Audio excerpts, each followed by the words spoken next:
Hello दोस्तों, कैसे हो आप सभी। आशा करता हूँ अच्छे होंगे आप लोग। आज हम डिस्कस करेंगे द एसे ऑन मैन, एक फिलोसफिकल एसे या हीरोइक कपलेट है जिसे यम्बिक पेंटामीटर में लिखा गया है। इसे अलेक्जेंडर पोप का लार्जेस्ट वर्क माना जाता है। इस एसे में टोटल 4 एपिस्टल्स हैं, जिसमें हम एपिस्टल सेकंड की वो डिस्कस करेंगे।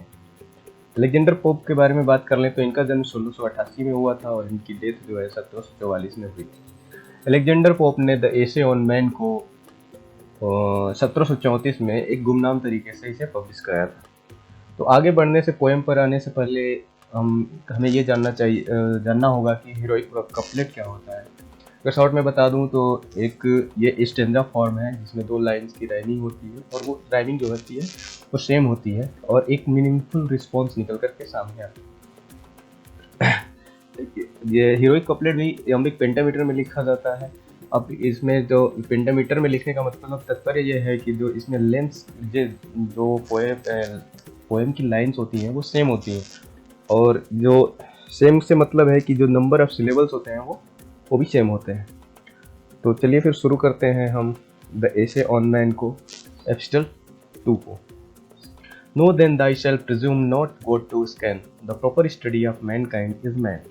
thyself का मतलब होता है yourself, नो देन thyself मतलब कि तुम खुद को जानो, presume not God to scan भगवान को जानने की तुम्हें कोई जरूरत नहीं है। The proper study of Mankind is man, खुद को समझना ही मानवता की प्रॉपर स्टडी है, या यूँ कहें तो खुद को जानने के बाद ये अगर कुछ जाना जाए तो वो बेहतर है। Placed on the isthmus of a middle state of being darkly wise and rudely great.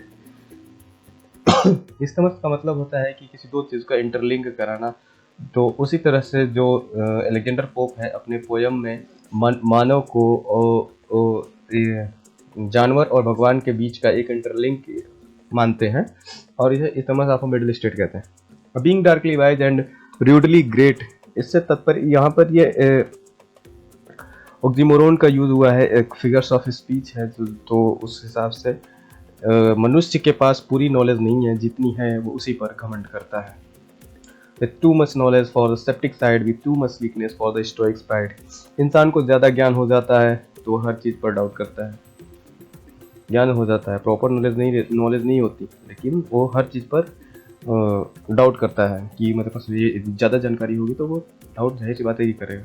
With too much weakness for the stoic pride, और अगर किसी मनुष्य को कम नॉलेज है तो उसके अकॉर्डिंग खुद को सहनशील बनाना चाहता है, लेकिन उसे डर है कि डर रहता है कि दुनिया उस पर हंसना ना शुरू कर दे कि इसके पास कम नॉलेज है या फिर जानकारी ही नहीं है इसके पास, या फिर उसका मजाक ना उड़ाए, इसलिए वो बीच में लटका रहता है।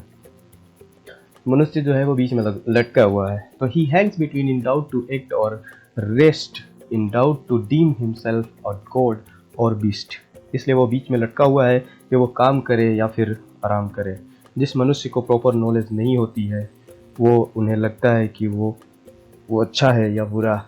मतलब गॉड और बीस्ट से मतलब बीस्ट का मतलब जानवर है और गॉड मतलब भगवान है। तो लेकिन यहाँ पर कहा जा रहा है कि वो मनुष्य जो है खुद में संदेह में है कि वो खुद को क्या समझे, अच्छा समझे या फिर बुरा समझे। इन डाउट हिज माइंड और body to prefer born but to die and reasoning but to earth. मनुष्य इस डाउट में है कि वो माइंड को प्रिफर करे या फिर बॉडी को।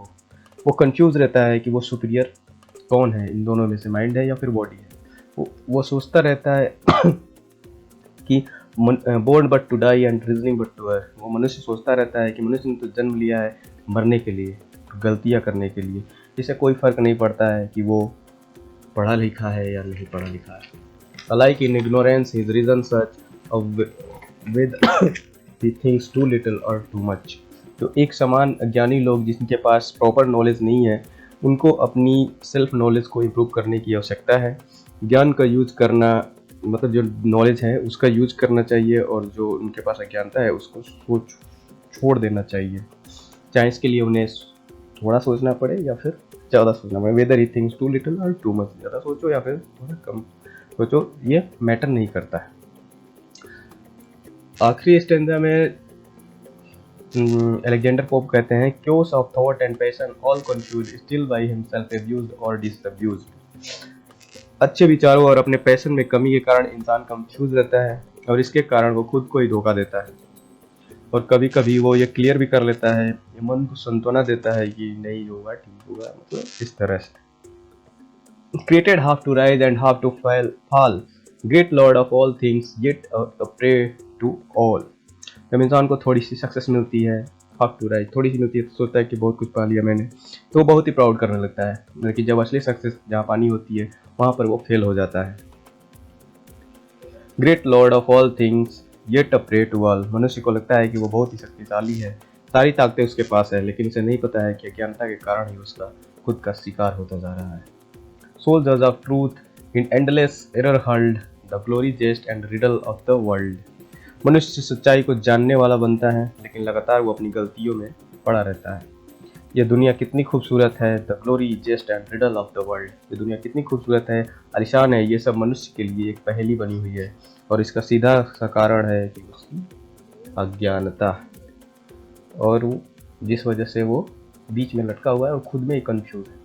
तो एलेक्जेंडर पोप को इस सटायर को लिखने का मकसद ये था कि जो एब्स्ट्रैक्ट टू था वो था कि ह्यूमन एज इंडिविजुअल, मतलब खुद के ऊपर जो ह्यूमन है उसे खुद को जानना जरूरी है। जिस तरह से ये पोएम खत्म हो जाती है, द एसे ऑन मैन, ये खत्म हो जाती है। कैसी लगी ये ऐसे हमें बताइएगा, लाइक करिए, शेयर करिए, सब्सक्राइब करिए। तब तक के लिए धन्यवाद।